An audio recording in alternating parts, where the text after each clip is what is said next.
Mark 14 verses 3 to 9. Mark 14 verses 3 to 9. Mawene maBhayibheli lokubira ukuthi Musa awesitangwaye msmabhura. Ukuthi mayirenda mawerengera wachaita muchada kutandisa kurufa izwi. Saka ayingorengeza zvakakuverengerei.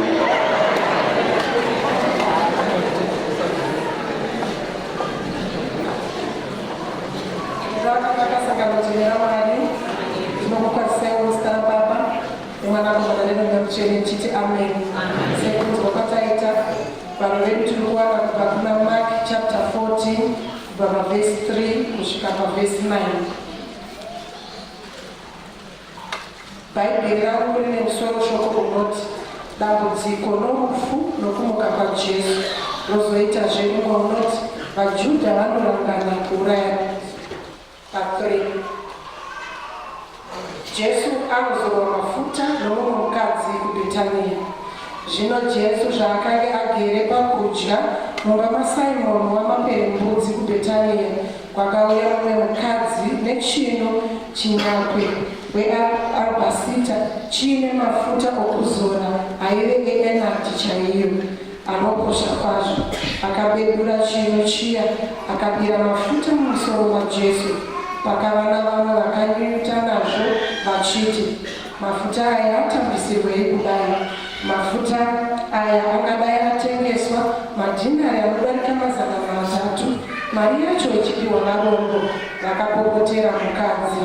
Asi Jesu akati, siyanai naye, munomunetserei? Ingaita chinhu chakanakisisa wani kwandiri. Varombo munavo nguva dzose wani. Pamunenge mabira zvenyu munogona kuvaitira zvakanaka, asi ini hamuneni nguva dzose. Aita zvaanogona, afanozora muviri wangu namafuta kuitira kuvigwa kwangu. Zvechokwadi chaizvo ndinoti kwamuri, kwose kwose kuchaparidzwa shoko rakanaka pasi pose, zvaaita zvichataurwawo sechinhu chokumuyeuka nacho. Ndichadzokorora pa8 nepa9. Aita zvaanogona, afanozora muviri wangu mafuta kuitira kuvigwa kwangu. Zvechokwadi chaizvo ndinoti kwamuri, kwose kwose kuchaparidzwa shoko rakanaka pasi pose, zvaaita zvichataurwawo sechinhu chokumuyeuka nacho. Shoko raMwari kuvanhu vaMwari. Amen. Amen.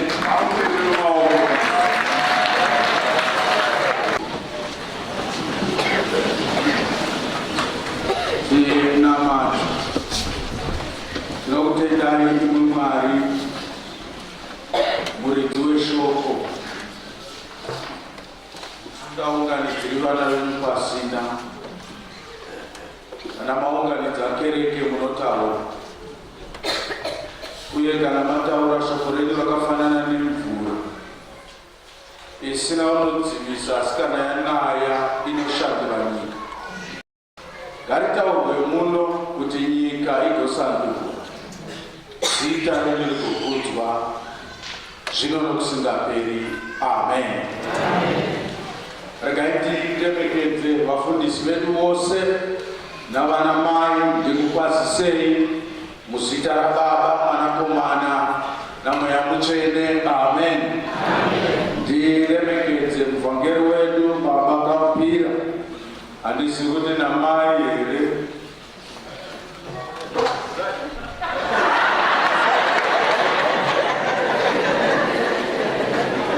Zvakanaka, ndinokuremekedzai. Ndiremekedze kwaya, ndiremekedze MC, praise team, vatendi vose munashe. Ndikukwazisei zvakare muzita raBaba, Mwanakomana naMweya Mutsvene. Amen. Haleluya. Inguva yangu yokutanga kuparidza mubatanidzwa wakakura kudai. Machechi ataurwa pano, Reverend Nguyo havananyatso kutipa orientation yakakwana. Ndachingobvunga kuti vane yuna vari vaviri, pandatoona kuti inga pane chita chikuru pano. Pandakambouyawo panapa, takambouya tichiitawo music convention. Takambogarawo kumabhenji epasi apa, ndaitochivawo kukwira mupulpiti. Saka Mwari aita zvake ndimwari wenguva. nemudzimai wangu, asi ini chibhungu chaingova kuti handina kuenda kupulpiti kuyo, handina kuziva kuti ndichadedzwa ndigozomira mupulpiti. Reverend, regai ndikutendei kuti masunungura mwoyo wangu.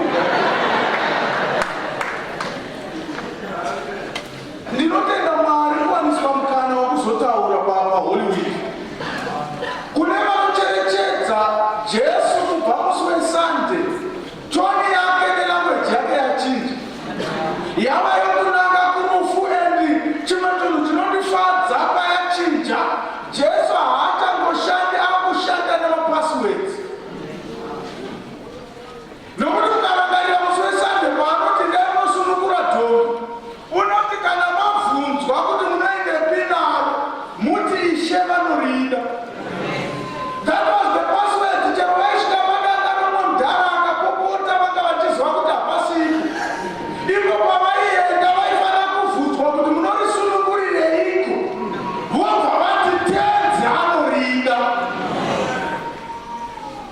Saka mukatarisa Jesu kwaari kufamba, iko zvino muHoly Week language yachinja. Muchabvunzwa kunyange nekumberi, kunyange nezuro paaigadzira temberi, haasi declaration yokuti nokuti imba yababa vangu yakanzi imba yokunamata. Imi munoita makore mukavhara makororo.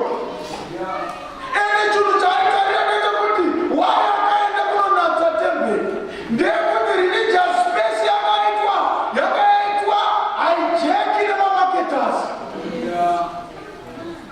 Ende ukaona religious space yaitwa hijack nemamarketers, church yaita problem. Ndatichitarisa ndikati iwe vanhu ava vaitengesa vakatanga vachitengesera kunze. Mukasava careful, chero vamaice cream vanopedzisira vapinda muchechi. Ende kana vapinda muchechi vachapedzisira vapinda muvhuranda remuchechi. Vakatanga vamavheranda vachapedzisira vava kuipaya space. Ende vanhu vanoafektiwa kana religious space yavo kuipaiwa nemamarketers are the vulnerable. Saka Jesu unonogadzira.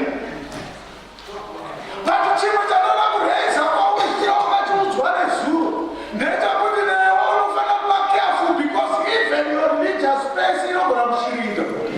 Nokuti aivhetwa nemamarketers. Kuna vanhu vari kuda zvinhu zvavo kudarika Mwari. Kuna vanhu vari kuda mabasa avo kudarika Mwari akavapa basa. Woziva kuti religious space yake is shrinking. Ende pairi kushiringa, ndaitaura kuna vamwe kuti chero katoda kuitira Easter kumba kwavo, vangatopinda mubedroom mukasara mudining vakavata, because religious space yakainvetwa namamarketers. Ende kana yainvetwa namamarketers, even vatendi vakaitiswa. Mukaenda paSouth Africa apa vanhu vachisprayiwa nebhum, vanhu vachidya mawifi, vanhu vachinofura sora. Woziva kuti religious space yavo kuipaiwa namamarketers. But iyo haisiyo nyaya yangu mulikadi. Pane mukadzi pano wazodza Jesu namafuta. Ndoyandavinga. Pano ndaininga nekuti waupi? Ndaininga nedingitirano ndakaenda pano randati itira Mwari zvinogara zvakadaro. Itira Mwari zvinogara zvakadaro. Kune zvimwe zvinhu zvokuti kana waita zvinogara zvakadaro. Pano pandiri kufamba nethimu iyi, ndiri kutarisa mukadzi uyu. Ene chinhu chokutanga kana muchianalaiza shoko, mukadzi uyu haana zita.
kuti nokuti yaitika ndekuti kana iwe wanedza visita ndiwe host ndiye vari kuzodza namafuta kwete akawanda asi mashoma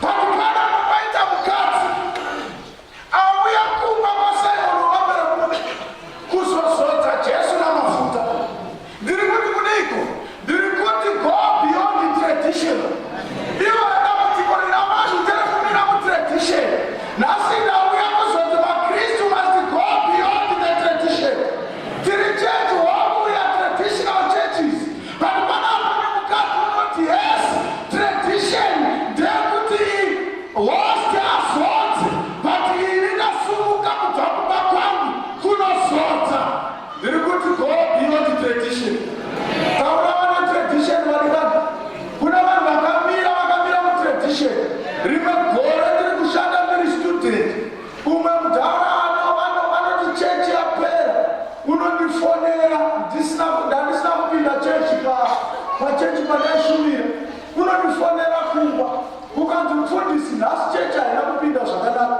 ndikati chii chaiti zvikanzi muparidzi waparidza zvakanaka zvose zvikaita asi magosa varebesa zviso mushure monge varebesa zviso saka hapana kuzoiswa nyasha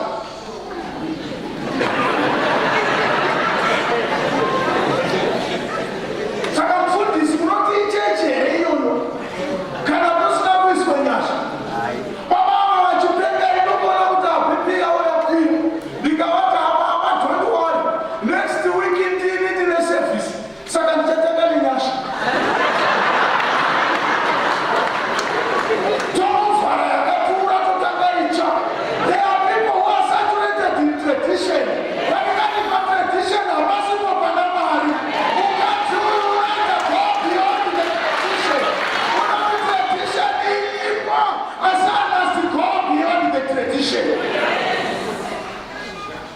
kune vachasara vakabata mutradition mari arende kune zvinhu zvakawanda zvinonzi hatiti izvi hatidai ukabvunza vamwe pano izvi hatiti isuse chechi izvi hatigamuchiri ichi chakadai kuna vanhu vakabatira tradition vasina kubata pana Jesu go beyond tradition nokuti Jesu is above tradition is beyond the traditional way saka mukadzi uyu iwe muchindikuda kuti paita mukadzi asina hunhu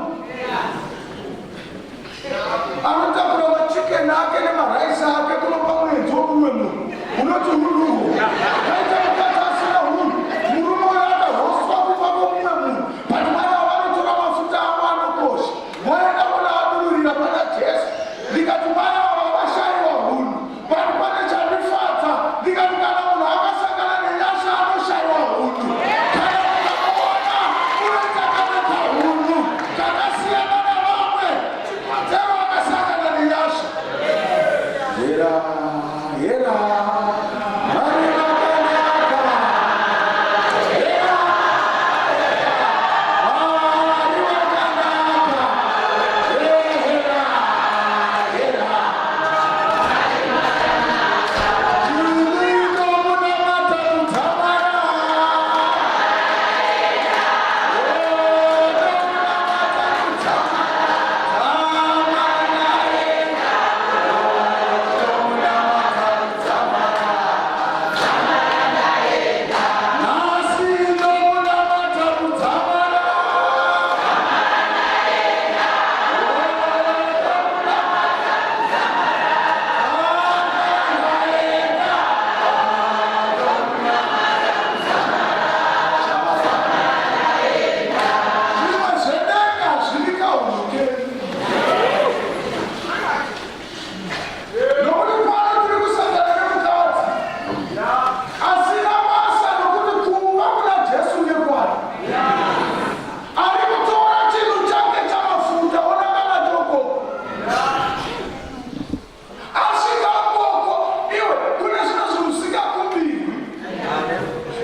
yako chaitsingira mai ava chavakaita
tikaenda tikanosvika tikada kukonvinza sekuru kuti sekuru rambai mukadzi uyu, asi sekuru vakaramba kuramba mukadzi wavo.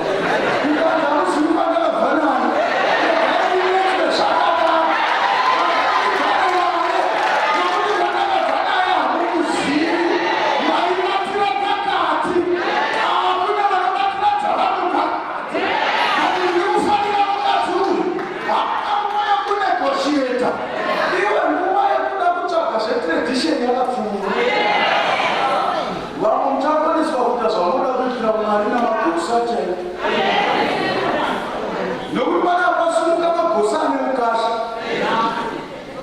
Jesu mukati uyo atikanira chinu pana Jesu. Ende vanogada rinogana uyo akapunzira pana Jesu. Kupunzira hanzi tradition vainozodzawo musoro netupefyumu tushoma. But mukadzi uyu that is going beyond tradition. Uri kuti tradition tinoiziva asi inini handisiwe tradition. Ndosaka muchiona kuti vanhu vanoda kunamata zvakagadzirwa. Vanhu vanoda kunamata zvavakagadzirirwa. Vanhu vanoda mapurogiramu okunamata vakagadzirirwa. Ivo vafundisi vanonama vanogona kupengerwa kumanainyu kuchidza vasi kungotiitira marivaiva, havasi kungotiitira zvokunamata. Chavanoda vanoda kugadzirirwa. Ndiri kuti ndikana wakasangana nenyasha haumiriri rivaiva, unotoona rivaiva kuda kwako nokuti wakasangana naye is beyond tradition. Kuna vanhu vari saturated netradition. Kuchechi kwedu ukaona zvoitwa, ukaona konzi muparidzi asumuka ati peji 269 mumahibhuku akara nepeji 1 kune mahibhuku muna matono madana kana munhu akaipa akatauka mazvakaipa zvake zvaakazoita akaita zvinorehwa nokudaro nezvakarurama achaponesa mweya wake. Ndinoziva kudarika kwangu chivi changu chiri pamberi pangu agourova iyo chechi yava kuziva ukakanganisa inokukorekta.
Nokuti waitira ini basa rakanaka.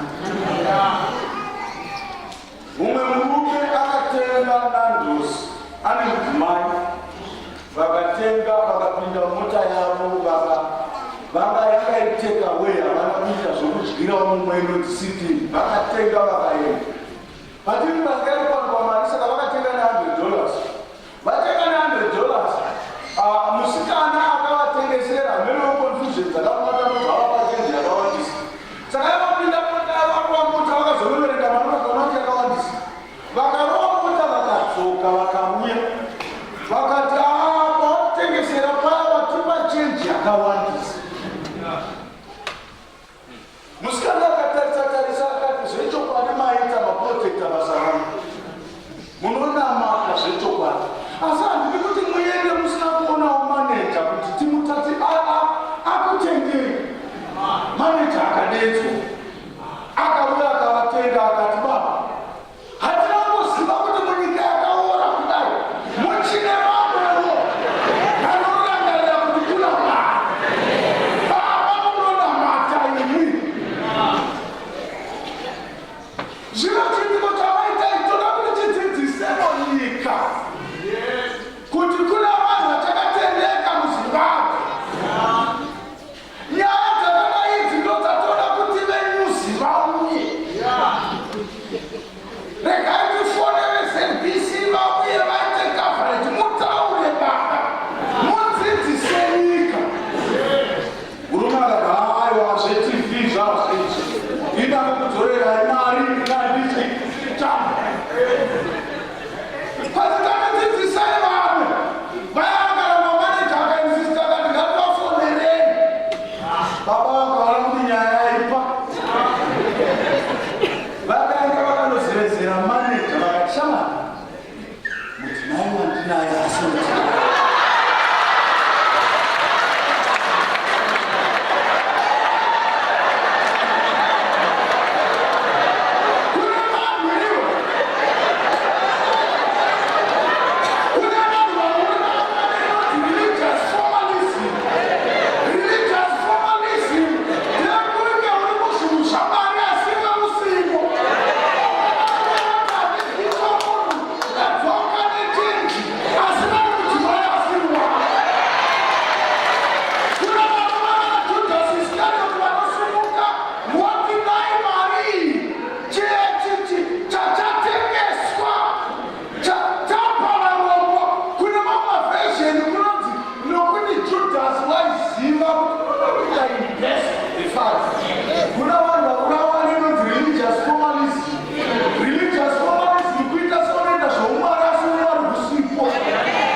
zviviri muchechi. Number one chaizvo zviviri kuviga. Ndikakuviga unotodavigwa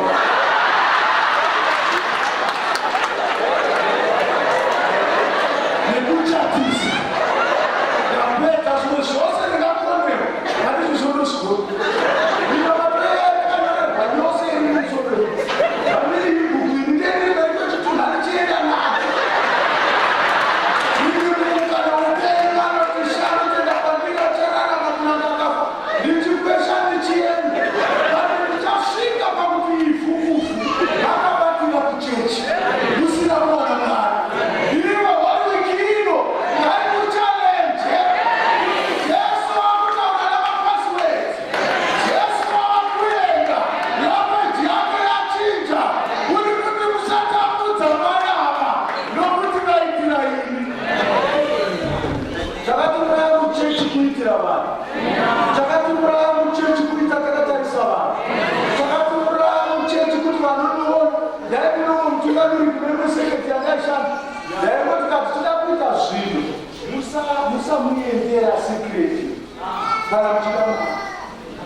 chita chakadai haanonoki unotosumuka ipa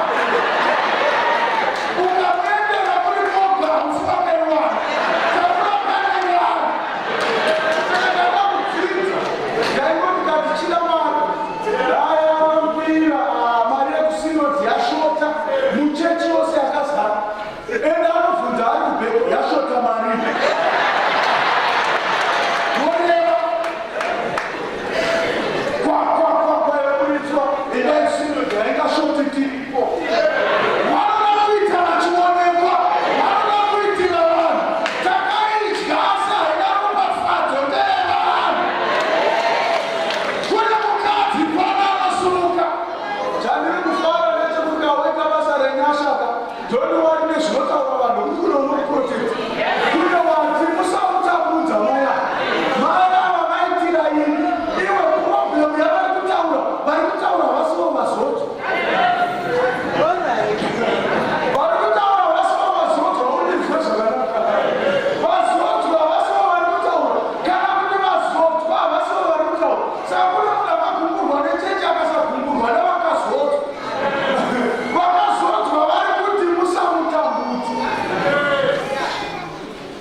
zvaikona mukadzunga chasvitaro kuti vamurangarira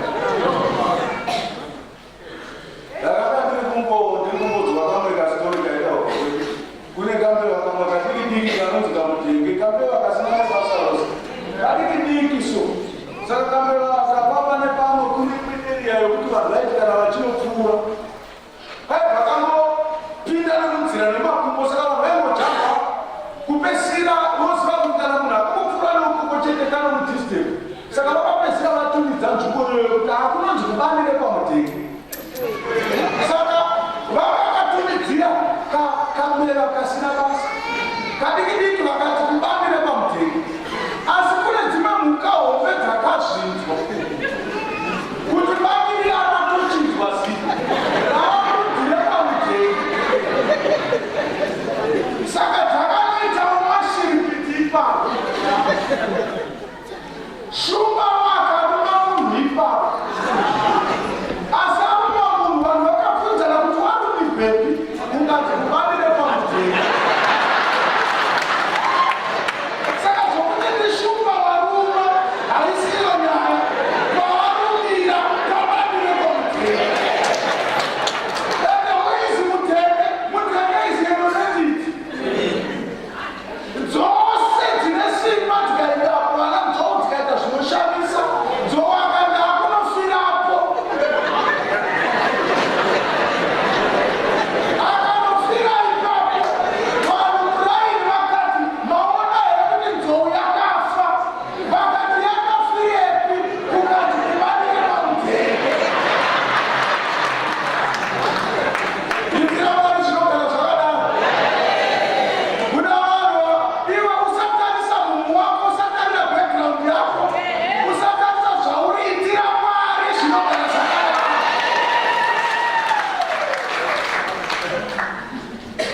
so kuna vanhu vanozvitarisira pasi ende kune mabasa muchechi vanhu avanozvitarisira pasi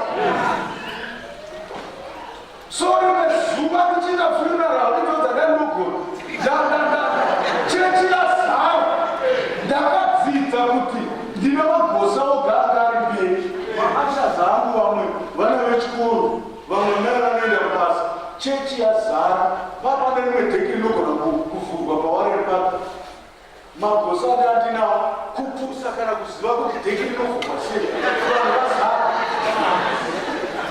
ndikati maashas kana svika sarudzo zvinotangana kumagosa zvichienda isusu wasati ndavananga ngatiitira magosa epadho hachavhotewa konjasikana tora mavolunteers kunova muchivhotewa asi musi watakavashayiwa takaziva kuti vane nzvimbo inoshamisa inokutikati kuna mari hakuna chidiki kana vatubata uchirangarira nyasha anokunakani saka ndakavati maashasi kana akashayiwa ane disasa chechi inoivalikana inorambo yakavakwa ichivakwa navanhu vakasiyana-siyana asi kuno umwe munhu anogona kurangarirwa naMwari nechinhu chidiki chavo nokuti chiri kubva kune zvinomusuru. Mukadzi unotora investment yake yose nori vanoti dai mafuta wanga akatengeswa sekiremu yavakomana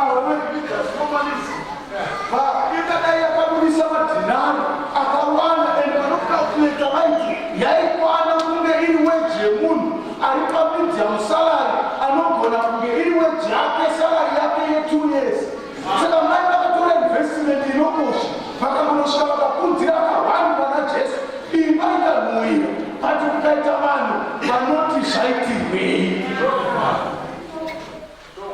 ndingekonda kushandira Mwari chaiko kuchechi uchenjere kubvunzwa ndidzo mari dzenyu dzadzazvezvikwama kumwe pakaisa ndimunodoneti kukati kumwagara ndimunodoneti munomboiwana kupi. Kuna vanhu vanoda kumanya nokupirimisha upenyu hwavamwe vanhu bati nhasi ndauya nemeseji ziva vaunokuitika vanza hayo vamusavatambudza maya nokuti vaitira ini basa rakakosha kwose kuchaparidzwa evhangeri zvaitwa nemudzimai uyu zvichataurwa vamurangarire nazvo. Mwari waoneka vatikani atibatsirire muzuva ranhasi kuti patiri pahorwikini even paunoenda kumwe uchiverenga shoko raMwari unofanira kunzwa kuti netori nelanguage negirama raJesu rava kunanga kumuchinjikwa uri kuti musakutambudza muregei waitira imi zvakanaka. Muchechi tingamhanya asi tiri kuitirana zvakanaka.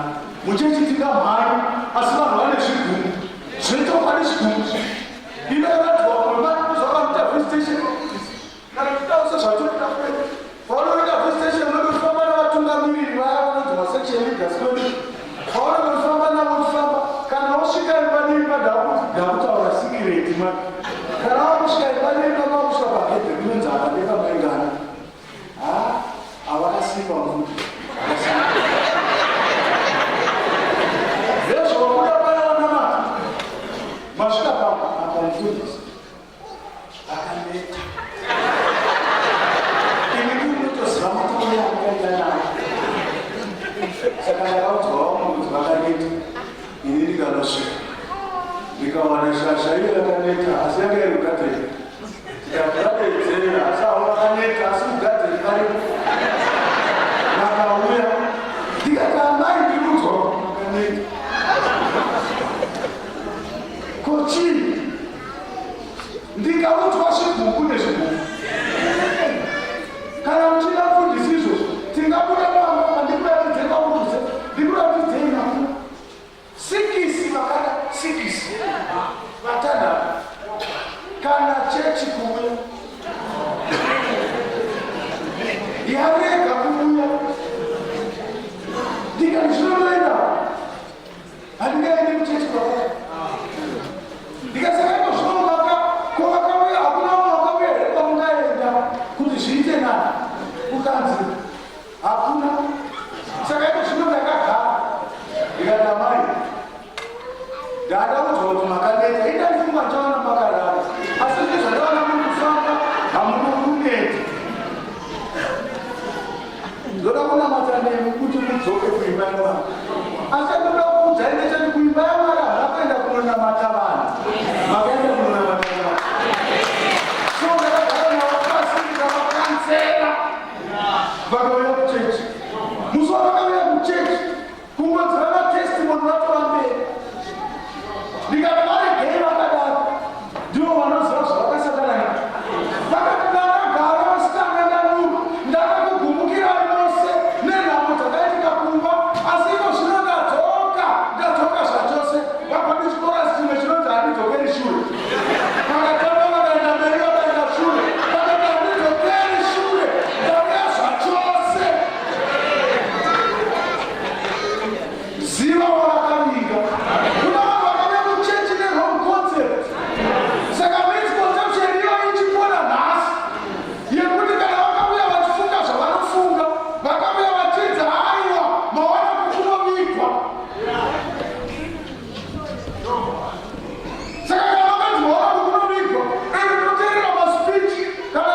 tifokasa kuzvinhu zviri naye.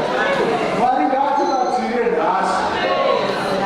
Patakunopinda muEaster, tifocus on the right things.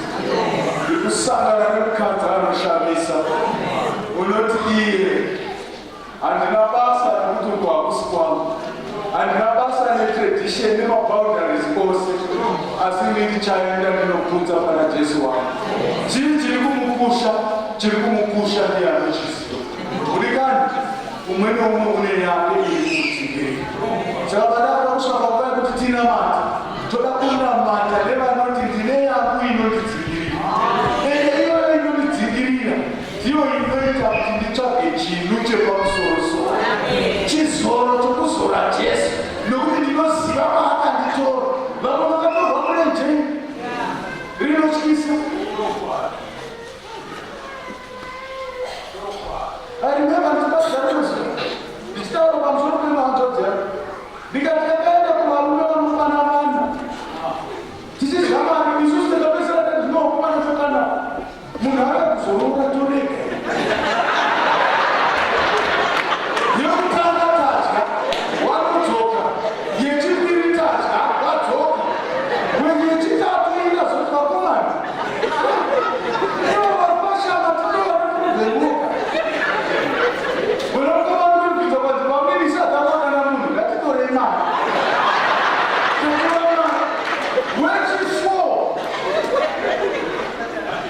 vamwe vakaendera futi kana kuzodzoka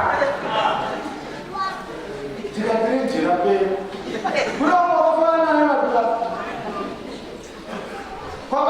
sango rakafanira rakakura asi iko zvino magara manya nechinhu chako kuna Jesu wako. Ende pauri kumanya usatarira vanhu, pauri kumanya usakaza consultation, pauri kumanya usabvunza chatadzisa vanhu kubvunza. Mukadzi uyu akati ndakaona mafuta anozodza here, zvimwe zvaidzi tipedzosara tomupa. But Jesu unoti waniitira basa rakanaka. Ende kose kutapandzwa evhangeri zvaitwa nemudzimai uyu is cast in stone.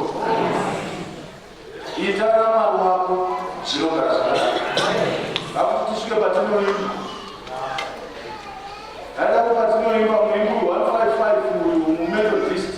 I think even UMC tinogona ndingasiri asi akuti apo yatakudzika nezvakaipa zvavo. Asi toda makorasi acho akuti ndicherechedzei bada. Ndachibatira mukadzi achifamba achitakura zvinochii achiti dhiri jerere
YouTube. Thank you very much to our international audience and all those who are following us.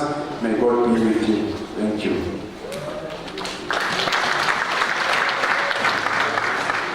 Kunezita remurume asinachivi. Kunezita remurume